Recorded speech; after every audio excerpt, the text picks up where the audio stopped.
All right, so are you ready to decode some serious financial lingo? Let's do it. I'm all ears. We're tackling the stock market today. Hmm. And, it can sound like a whole different language sometimes. Oh, it definitely does. Yeah. All those terms and jargon can be pretty intimidating, but once you get the hang of the basics, it starts to make a lot more sense. And that is exactly our mission today, to break down the need-to-know info so you can confidently navigate the financial world. Whether you're at a dinner party or just trying to understand the news, we got you covered. You got it. Okay. And judging by the stack of articles you sent me, you've been doing some serious research. Oh, yeah, I've been diving deep. And one term that keeps popping up everywhere is Dow Jones. Sometimes it's Dow Jones Industrial Average, sometimes just the Dow. It's like they use it to represent the whole stock market. It's definitely the most famous index out there, even though it only tracks 30 companies. 30. Yeah, just 30. But they're huge companies, like major players, blue chip companies. The ones you see advertised everywhere. Think household names. Okay, so when someone says the Dow is up, it means these big companies are doing well. But is it really a good indicator of the overall market? It can be, yeah. It gives you a general idea of where the market's headed, especially in the short term. But it's not the whole picture. Remember, it's just 30 companies, Yeah. and they might not represent what's going on in other parts of the economy. Right. I mean, 30 companies can't tell you everything. Exactly. And there's actually been a lot of debate about whether the Dow is even still relevant today.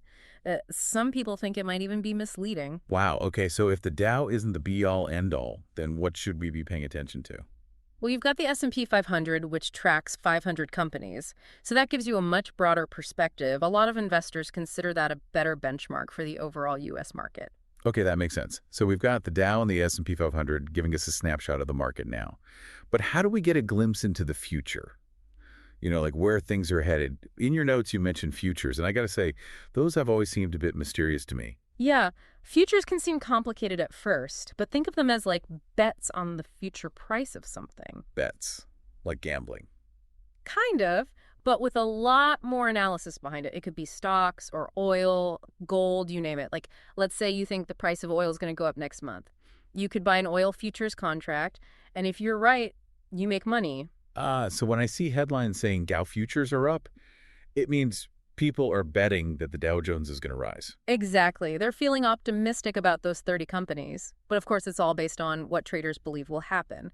There are no guarantees in the market, right? Right, of course. So basically, if I'm seeing Dow Jones today versus Dow futures today, one is about right now and the other is a prediction about the future. You got it. It's like the difference between looking at a map to see where you are now and using a compass to get a sense of where you might go next. I love that analogy. It's all about direction.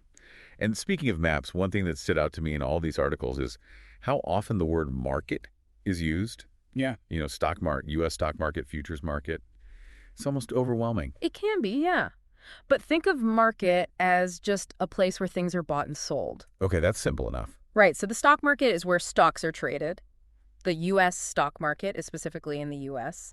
And then you have specialized markets like the futures market, where those futures contracts we talked about are traded. So it's like you need a modifier to know exactly what is being traded, like knowing what store you're going to before you go shopping. Exactly. You wouldn't walk into a bakery expecting to buy a car, would you? No, but donut does sound pretty good right about now. Yeah. Okay, back on track. There's one more distinction I wanted to clear up. What exactly is the difference between the NYSE and the Dow? I see them mentioned almost interchangeably. That's a good one. The NYSE, or New York Stock Exchange, is that iconic building with the columns. That's an actual physical place where stocks are traded. It's like the mall of the stock market, you could say. The mall. Okay, I like that. Right. And the Dow, on the other hand, is an index. It's a selection of stocks that are meant to represent a slice of the market. A lot of the companies in the Dow are traded on the NYSE, but not all of them. Got it. So it's like saying, I went shopping at the mall versus I bought clothes from this specific brand. One is the location, the other is the product. You nailed it. It's all about context. This has been so helpful. I feel like I can actually understand these financial articles now. That's great to hear. What's the biggest takeaway you'd want our listener to walk away with today? I think the most important thing is to remember that learning about the stock market is a journey. It's not something you learn overnight. Don't be afraid to ask questions. Keep reading and stay curious. Couldn't agree more.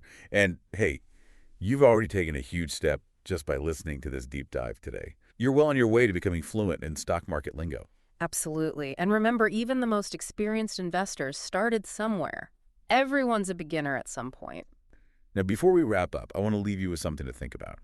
If the Dow Jones is basically a reflection of how those 30 companies are doing, how much influence do you think those companies have on the overall economy? We'll leave you with that thought. Until next time. Today is your lucky day. Today is the day that our $3 website works for you, paying you directly to your PayPal daily. Imagine $3 ongoing continuous payments to your PayPal account. Imagine falling asleep and waking up to $300 in your PayPal account. How would this make you feel? How could this help you? What bills could you pay? What kind of fun could you have? What does that retirement look like now?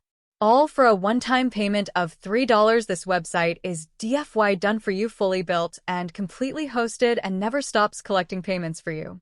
You have spent $3 on coffee on a regular, but that coffee won't help you create multiple streams of income. Click the link below.